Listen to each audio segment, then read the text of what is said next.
So I'm heading into work currently, and I'm unable to shake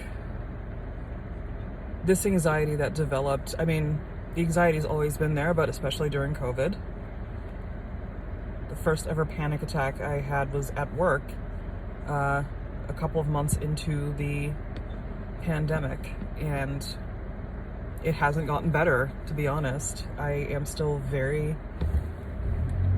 I don't know, I have to overcome this sensation that I am going somewhere dangerous, that my life, my physical well-being is in danger, because I think at the beginning of the pandemic we all felt that was the case.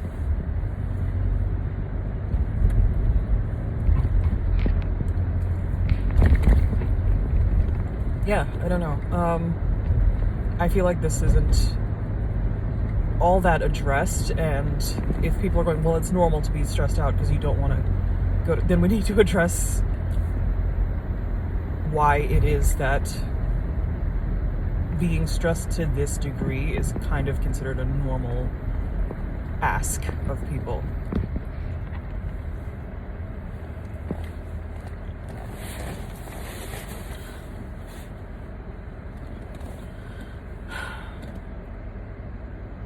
Like, I shouldn't need to be medicated to go do my job, essentially, without submitting to fight or flight, without my body pumping out adrenaline like I'm in danger, because for an extent, we sincerely were. There was no PPE, we didn't know what COVID was or what it would do, and you were just hearing constant stories about people getting infected and dying. So I think I've still attached a sense of I'm in danger somewhere in my lizard brain. And even prior to that, nursing is, for the most part, remarkably stressful. Unless you're very lucky to be in a workplace where you are not sort of constantly under pressure to get an unreasonable amount of tasks done, an unreasonable amount of documentation done, dealing with patients, dealing with their families, dealing with the fact that you have lives in your hands. You know, people have died in front of me, and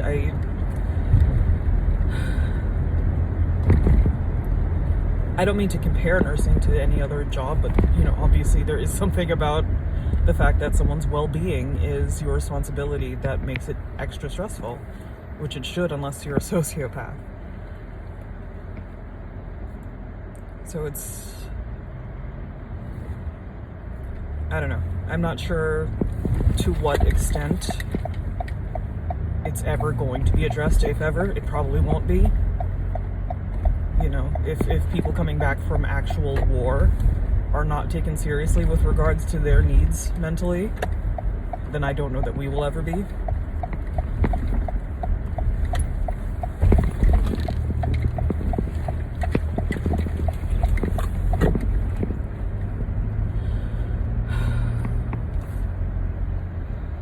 But I mean, COVID is a mass disabling event in many different ways. And I think for me, at the very least, it has mentally been a disabling event. Yeah, I don't know how to phrase it exactly. Is it PTSD? Is it just fear?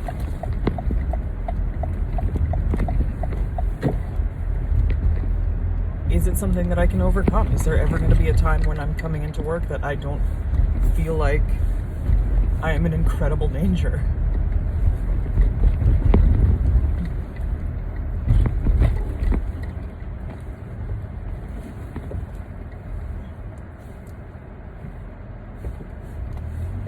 Okay. Let's hope this is going to go.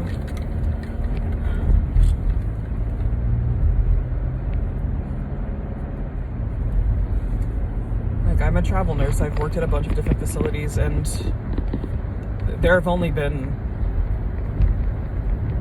maybe one or two of the hospitals that I've ever worked at that people seemed legitimately okay. Like, legitimately happy with their job, or if not happy, just like, you know, it's work, it's fine. Everyone's miserable. And it doesn't have to be this way, but you have CEOs and administration that, you know, worked from home during the pandemic and gave themselves bonuses, but won't increase your pay, won't give you hazard pay, won't acknowledge the danger that you're in, because if they did, they might have to accommodate you or compensate you somehow. And resentment for that fact is part of that misery. You know, you're looking at people that are behind a computer saying, great job guys, here's some pizza, and you still can't necessarily, you know, afford your groceries, or even like just really justify the level of danger you and your family are in. I mean, you're talking about working with novel infectious diseases that if you brought home to your family, they could die. And we were just told to deal with that. Okay, this person is possibly drunk and or falling asleep on the road. So I'm going to give them their space. You know, you sort that out. Yeah.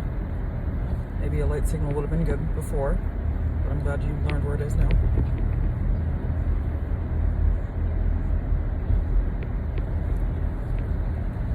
So, those are my thoughts in the moment. I mean, there's only so much self-care that you can do. The onus of fixing the fact that we are traumatized is put on nurses. You're told to go home and meditate and do yoga and eat well and, you know, watch your water intake, make sure you're drinking enough water. And it's like, we're all devastated. We're all miserable. We're tired. We are run ragged every single day. I mean, yoga and drinking water and exercise can only do so much for your mental health when you're dealing with constant life and death, when you're dealing with being gaslit, you know, by people that don't believe that you're doing what you're doing. People that tell you your job isn't tough, or that you make enough money, or it's a lot. People go online and they search, salary of a travel nurse, or salary of, and they assume that you are making whatever the upper echelon of that would have been. And it's like, I don't make that much. Anyway, everybody isn't making that. Even if they did, it's a fair slice of the pie in terms of how much money healthcare rakes in. Nurses are the lifeblood of any facility where they work.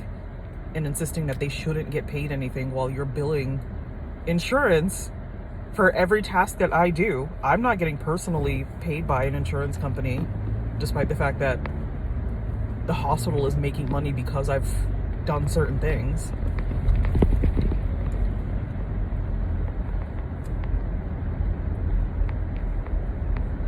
You know, we're not providers. We are not considered billable.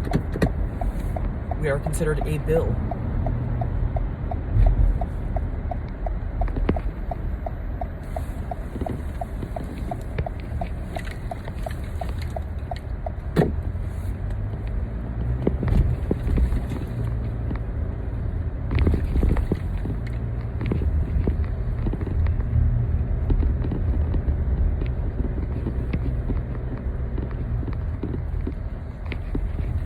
Anyway, I don't know how much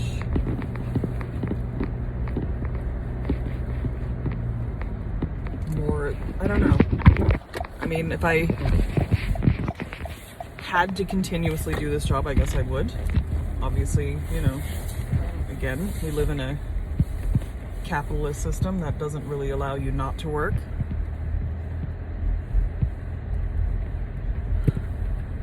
But it would be extremely stressful.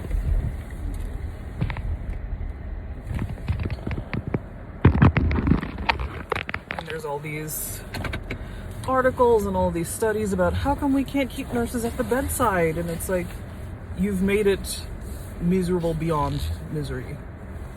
There's no reason really for anybody to stay here.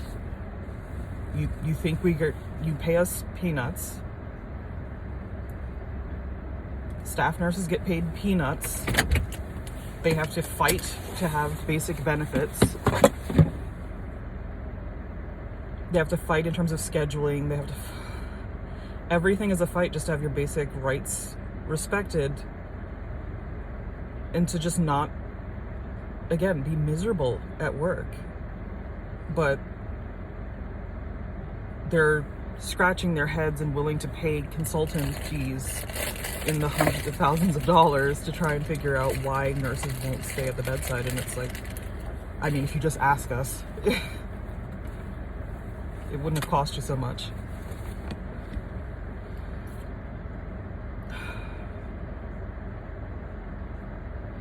Yeah, I'm gonna try and stay positive. I'm gonna try and have a good day.